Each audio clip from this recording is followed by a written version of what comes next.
Derivative அப்படின்னா என்னங்கறத சிம்பிளா பார்க்கலாம். ஓகேங்களா? ஃபர்ஸ்ட் டெரிவேட்டிவோட டெஃபினிஷன் பார்த்துக்கோங்க. டெரிவேட்டிவ்ங்கிறது ஒரு கான்ட்ராக்ட். யாருக்கு நடுவுலன்னா ரெண்டு பார்ட்டிஸ்க்கு நடுவுல. எதுக்காகன்னு பாத்தீங்கன்னா ஒரு அசெட்டோட வேல்யூவை டிரைவ் பண்றதுக்காக.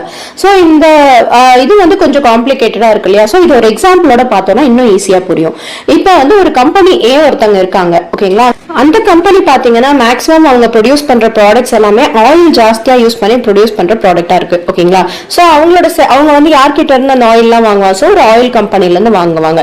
சோ இவங்க ரெண்டு பேத்துக்கும் பாத்தீங்கன்னா ஒரு கம்பெனி ஏக்கு வந்து இப்போ வந்து சப்போஸ் ஃபியூச்சர்ல ஆயில் விலை வந்து ஜாஸ்தி ஆயிடுச்சு அப்படின்னா நான் வந்து நிறைய கொடுத்து வாங்க வேண்டியிருக்கும். ஸோ என் ப்ராஃபிட் வந்து கம்மி ஆகும்னு நினைப்பான் இல்லையா? அதாவது லாஸ் ஆகும்னு நினைப்பான். அதே மாதிரி செல்லர் என்ன பாயிண்ட் ஆஃப் வியூல பாப்பானா, சப்போஸ் ஆயில் விலை கம்மி ஆயிடுச்சுன்னு வச்சுக்கோங்களேன், நான் இன்னைக்கு 100 ரூபாய்க்கு விற்கிறது நாளைக்கு 70 ரூபாய் போயிடுச்சு அப்படின்னா எனக்கு வந்து லாஸ் ஆகும்னு நினைப்பான். ஸோ ரெண்டு பேத்துக்குமே லாஸ் வராம இருக்கணுங்கிறதுக்காக ரெண்டு பேரும் ஒரு கான்ட்ராக்ட் போவாங்க, ஃபியூச்சர் கான்ட்ராக்ட். ஓகேங்களா? அந்த கான்ட்ராக்ட் என்ன பண்ணுவாங்கன்னா, இப்போ வந்து 105 ரூபாய்க்கு வந்து நான் அந்த ஃபுல் டன்ஸ் ஆஃப் ஆயில் எவ்வளவு அதை வந்து டிசம்பர்ல நான் வாங்கிக்கிறேன் அப்படின்னு சொல்லி பிளாக் பண்ணி வச்சிருவாங்க. சோ அவங்க என்னன்னா அந்த டிசம்பர்ல அந்த ஆயிலோட பிரைஸ் வந்து 150 ரூபாய், 120 ரூபாய், 130 ரூபாய் எவ்வளவு ரைஸ் ஆனாலுமே வந்து நான் வந்து அந்த பிரைஸ்க்கு தான் வாங்குவேன். சோ செல்லர் கம்பெனி ஏக்கு என்ன ஆகும்? அது லாபம். அதே மாதிரி செல்லர் வந்து என்ன சொல்லுவானா, சப்போஸ் அது கம்மியா போனாலுமே இப்ப 105 ரூபாய் நீங்க பிளாக் பண்ணிருக்கீங்க இல்ல கான்ட்ராக்ட் போட்டிருக்கீங்க, அதுல இருந்து சப்போஸ் 90 ருபீஸ் போனாலுமே நீங்க எவ்வளவு தரணும்? அன்னைக்கு ரேட்டுக்கு 90 ருபீஸ் ஆயிலா இருந்தாலுமே நீங்க வந்து 105 ரூபாய் போட்டு தான் எனக்கு வந்து அந்த ஃபுல் அமௌண்ட் வந்து செட்டில் பண்ணணும். சோ இதுதான் இவங்க ரெண்டு பேத்துக்குள்ள கான்ட்ராக்ட். சோ இதனால என்ன ஒரு பெனிஃபிட்னு பாத்தீங்கன்னா, ரிஸ்க வந்து ரெண்டு பேருமே வந்து கம்மி பண்றாங்க. At the end of the day வந்து யாராவது ஒருத்தர் தான் இதனால பெனிஃபிட் ஆவாங்க. சப்போஸ் ஆயில் விலை வந்து ஜாஸ்தி ஆயிடுச்சு அப்படின்னா கம்பெனி ஏ வந்து பெனிஃபிட் ஆவாங்க. ஏன்னா இப்ப 120 ரூபாய் போயிடுச்சுன்னா 105 ரூபாய்க்கு தான் அவன் வாங்கியிருப்பான்.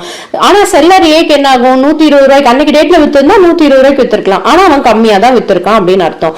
சப்போஸ் கம்மியா போயிருந்தது அப்படின்னா கம்பெனி ஏ லாஸ் ஆகும், செல்லர் வந்து பெனிஃபிட் ஆவாங்க. சோ எப்பவுமே டெரிவேட்டிவை பொறுத்தவரையும் யாராவது ஒருத்தர் தான் பாத்தீங்கன்னா பெனிஃபிட் ஆவாங்க. ஓகேங்களா? சோ இந்த எக்ஸாம்பிள் உங்களுக்கு புரிஞ்சது. இப்போ நம்ம டெஃபினிஷன் ஒரு தடவை பாத்திரலாம். சோ டெரிவேட்டிவ்ங்கிறது என்னது? ஒரு contract between two parties. So இதுல பார்ட்டிஸ் யாரு? செல்லரும் கம்பெனி ஏயும், which derives its value or price. So price வந்து 105 ரூபான்னு சொல்லி அவங்க டிரைவ் பண்றாங்க. எதுல இருந்துன்னு பாத்தீங்கன்னா from an underlying asset. So இதுல அண்டர்லையிங் அசெட்ங்கிறது எது அப்படின்னா ஆயில். சோ எந்த பொருளோட பிரைஸ் வந்து நம்ம டிரைவ் பண்றோம். சோ அந்த பொருளை தான் வந்து என்னன்னு சொல்லுவோம்னா நம்ம அண்டர்லையிங் அசெட் அப்படின்னு சொல்லுவோம். ஓகேங்களா? சோ இந்த அண்டர்லையிங் அசெட் என்னென்னவா இருக்கலாம் அப்படின்னு பாத்தீங்கன்னா, கமோடிட்டிஸா இருக்கலாம், ப்ரீஷியஸ் மெட்டல்ஸா இருக்கலாம், லைக் கோல்டு. கோல்டு இப்போ மெயினா நம்ம அதுக்காக தான் யூஸ் பண்ணிட்டு இருக்கோம் இல்லையா? நம்ம டெரிவேட்டிவா யூஸ் பண்றோம். நாளைக்கு கோல்டோட விலை ஜாஸ்தி ஆச்சுன்னா என்ன பண்றதுங்கிறதுக்காக பாண்ட்ஸா வாங்கி வைக்கிறோம். சோ அதே மாதிரி கரன்சி ஃபாரெக்ஸ்ல எல்லாம் யூஸ் பண்றோம். சோ ட்ரெஷரியில அது எல்லாத்துலயுமே கரன்சி யூஸ் பண்றோம். Bonds, stocks, stock indices. ஓகேங்களா? சோ இது எல்லாமே வந்து அண்டர்லையிங் அசெட் தான்.